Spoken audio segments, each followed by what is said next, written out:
আসন বন্টন ইস্যুতেই সংসদ অচলের আশঙ্কা। লোকসভায় আলাদা করা হলো সুদীপ বন্দ্যোপাধ্যায়ের আসন। তৃণমূল সাংসদদের থেকে আলাদা করে দেওয়া হয়েছে সুদীপ বন্দ্যোপাধ্যায়ের আসন। লোকসভায় আসন বন্টন ইস্যুতে এই প্রতিবাদে তৃণমূল কংগ্রেস। আমার কাছে চিঠি আসে জুন মাসে, আমি জুলাই মাসের 23 তারিখে চিঠির উত্তর দিয়েছিলাম যে কোন বরাদ্দকৃত আসনে কে কোথায় বসবেন। মেল আসে, অদ্ভুত একটা বসার পরিকল্পনা, যেখানে আমার পাশে অখিলেশ যাদবকে আসন দিয়েছে। তার পেছনের সারিতে যখন তাকাচ্ছি তখন একজনও তৃণমূলের সাংসদের নাম আমি দেখতে পেলাম না। আমি যদি আমার পিছনে আমার মুখ্য সচেতককে না পাই, আমি যদি আমার অন্যান্য সাংসদদেরকে না পাই, তাহলে আমি তাদেরকে সেখানে নির্দেশ দিয়ে লোকসভা চলাকালীন হাউস চালাবো কি করে? কখনো এমন হয়নি যে নেতা এক জায়গায় বসছে আর তার সাংসদরা অন্য ব্লকে গিয়ে বসছে। এটা ঠিক হয়নি, ভুল সিদ্ধান্ত, এটাকে পরিবর্তন করতে হবে। আর এই আসন বন্টন ইস্যুতে গতকালই স্পিকারকে চিঠি দিয়েছেন সুদীপ বন্দ্যোপাধ্যায়। সিদ্ধান্ত প্রত্যাহার না হওয়া পর্যন্ত প্রতিবাদ জারির হুঁশিয়ারিও তৃণমূল কংগ্রেসে। এ বিষয়ে জানবো, রয়েছে আমাদের সঙ্গে নয়াদিল্লি থেকে প্রতিনিধি মৈত্রী। তাহলে আজ কি হতে চলেছে? কারণ ইতিমধ্যে স্পিকারকে চিঠি দিয়েছেন সুদীপ বন্দ্যোপাধ্যায়, আসন বন্টন ইস্যুতে সরব হয়েছে কংগ্রেসও। সব মিলিয়ে তৃণমূল কংগ্রেস আজকে কি অবস্থান নিতে চলেছে? তৃণমূল কংগ্রেসের অবস্থান অত্যন্ত স্পষ্ট। তারা এই আসন বন্টনের যে শেষ মুহূর্তের বদল, সেটাকে তারা মানছেন না।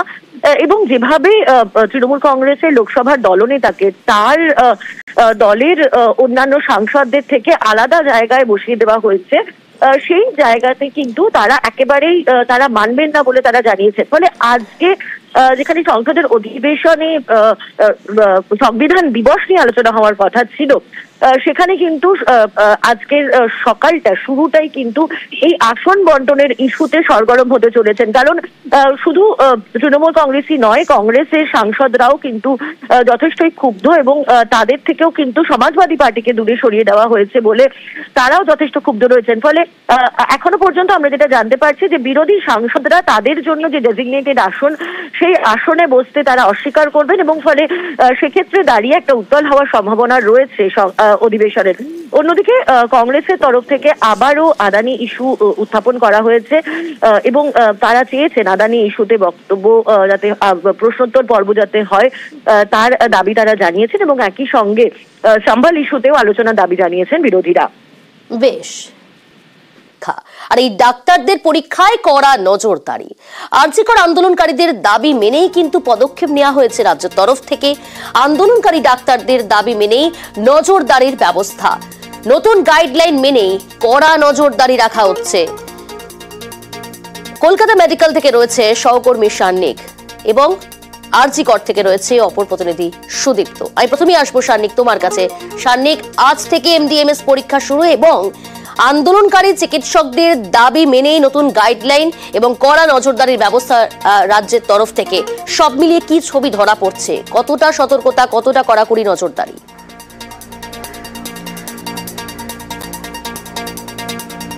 দেখো Priyanka, West Bengal University of Health সায়েন্সেসের যে ফাইনাল এক্সাম, অর্থাৎ স্নাতকোত্তরের যে ফাইনাল এক্সাম, সেই ফাইনাল এক্সাম আজকে থেকে শুরু হচ্ছে।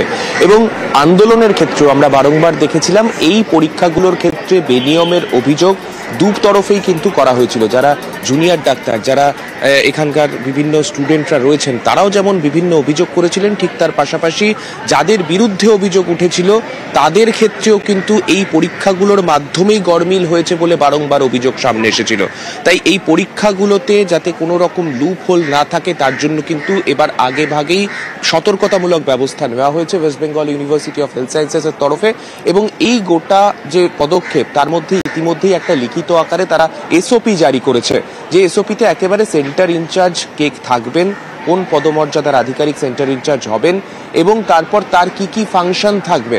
অর্থাৎ একটা কোয়েশ্চেন পেপার আসার পরে সেই কোয়েশ্চেন পেপারের প্রিন্ট আউট কিভাবে তারা বের করবেন, সেই কোয়েশ্চেন পেপার পরীক্ষার হলে কিভাবে পৌঁছবে এবং সেখান থেকে যখন পরীক্ষার্থীরা পরীক্ষা দেবেন, পরীক্ষা দেওয়ার পরে সেই পরীক্ষা কেন্দ্র থেকে আনসার শিট কিভাবে বেরোবে, এই সমস্ত কিছু কিন্তু ওই এসওপির মধ্যে রয়েছে। শুধুমাত্র সেন্টার ইনচার্জের জন্য নয়, তার পাশাপাশি যারা ইনভিজিলেটর থাকবেন বা একটা পরীক্ষার গোটা কর্মকাণ্ডের সঙ্গে যারা যে আধিকারিকরা যুক্ত থাকেন, তাদের প্রত্যেকের ভূমিকার জন্য কিন্তু এসওপি জারি করা হয়েছে। আমি তোমাকে একটু মেডিকেল কলেজের ছবিটা একটু দেখিয়ে রাখি। কলকাতা মেডিকেল কলেজ, সেখানে 11টা থেকে পরীক্ষা শুরু হবে। তার আগে তুমি দেখতে পাচ্ছ পড়ুয়ারা তারা কিন্তু আসতে শুরু করেছেন। তাদের ভিড় তুমি এই মুহূর্তে লক্ষ্য করতে পারছো। তারাও প্রস্তুতি নিচ্ছেন, আর অল্প সময়ের মধ্যেই পরীক্ষা শুরু হবে, তাদেরকে ভেতরে প্রবেশ করতে দেওয়া হবে। তার আগে পর্যন্ত তারাও কিন্তু শেষ মুহূর্তে প্রস্তুতি নিচ্ছেন। কড়াকড়ি থাকবে, কোনো রকমভাবেই যাতে কারোর ক্ষেত্রে কোনো আনসার শিট নিয়ে কোনো রকম অভিযোগ, যেরকম আন্দোলনের ক্ষেত্রে বারংবার পড়ুয়ারা সামনে তুলেছেন, সেই বিষয়গুলো যাতে পুনরাবৃত্তি না হয়, সেই কারণে কিন্তু ইউনিভার্সিটির তরফেও যথেষ্ট ব্যবস্থা গ্রহণ করা হয়েছে। এবং এখন এটাই দেখার, এই গোটা পরীক্ষা কতটা সুষ্ঠুভাবে আয়োজন করা সম্ভব হয় এবং যারা পড়ুয়ারা রয়েছেন তাদের যাতে পরীক্ষা একেবারে তারা ঠিকভাবে দিতে পারেন, সেই ব্যবস্থা কতটা করতে পারে এই মেডিকেল কলেজ কর্তৃপক্ষ। শানিক, এই জায়গা থেকে তোমাকে জানার চেষ্টা করবো, আজ সকাল 11টা থেকে পরীক্ষা শুরু হচ্ছে, কতদিন চলবে এই পরীক্ষা, কি জানা যাচ্ছে? এবং আরো একটা বিষয়, যদি সম্ভব হয় পড়ুয়াদের যদি কোনো রকম কোনো প্রতিক্রিয়া পাওয়া যায়, কারণ আন্দোলনকারী চিকিৎসকদের দাবি মেনেই কিন্তু করা নজরদারি, এবং এইবারই প্রথম সিসি ক্যামেরা নজরদারিতে পরীক্ষা, স্বাভাবিকভাবেই স্বচ্ছতা বজায় থাকবে মনে করা হচ্ছে পরীক্ষায়।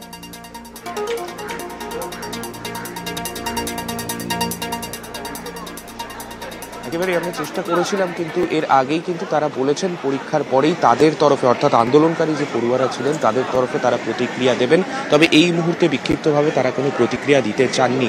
তবে এক্ষেত্রে তোমাকে জানিয়ে রাখি, যারা আজকে পরীক্ষা দিচ্ছেন, বিভিন্ন পেপারের পরীক্ষা রয়েছে, এক একটি পেপারের ডেট এক এক রকম।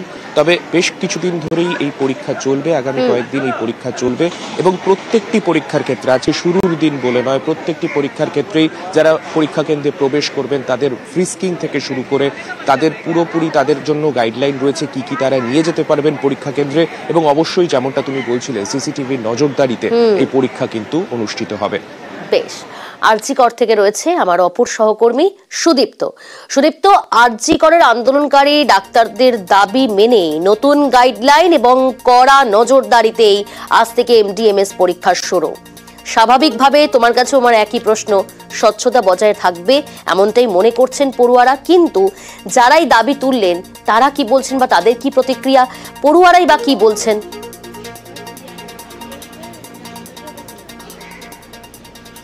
একদমই তাই প্রিয়াঙ্কা, তুমি যেমনটা বললে, আজ থেকে শুরু হচ্ছে এমডিএমএস অর্থাৎ ডক্টর অফ মেডিসিন এবং মাস্টার অফ সার্জারির পরীক্ষা। এবং যেটা উল্লেখযোগ্য যে এই আরজিকর আবহে যে দাবিগুলি রাখা হয়েছিল, যে 10 দফা দাবি রাখা হয়েছিল আন্দোলনকারীদের পক্ষ থেকে, সেই 10 দফা দাবিতে অন্যতম ছিল যে পরীক্ষার ক্ষেত্রে নিরাপত্তার ব্যবস্থা। তুমি জানো যে 5ই অক্টোবর যখন অনশনে বসেছিলেন, আমরণ অনশনে বসেছিলেন ডাক্তারেরা, ঠিক তখন 19শে অক্টোবর যখন মুখ্য সচিব মনোজ পান্থ পৌঁছে গিয়েছিলেন তাদের কাছে, ঠিক তখনই মুখ্যমন্ত্রী মমতা বন্দ্যোপাধ্যায় ফোনে কথা বলেছিলেন আন্দোলনকারীদের সঙ্গে। তখনই বলা হয়েছিল যে নিরাপত্তার বিষয়টা দেখা হবে এই পরীক্ষার ক্ষেত্রে। তারপরে একাধিকবার বৈঠক হয়েছে, মুখ্যমন্ত্রীর সঙ্গে বৈঠক করেছেন জুনিয়র ডক্টরস ফ্রন্টের পক্ষ থেকে আন্দোলনকারীরা, এবং যেটা নতুন নির্দেশিকা দেওয়া হয়েছে স্বাস্থ্য বিশ্ববিদ্যালয়ের পক্ষ থেকে, সেই নির্দেশিকায় কিন্তু একাধিক বিষয়কে রাখা হয়েছে।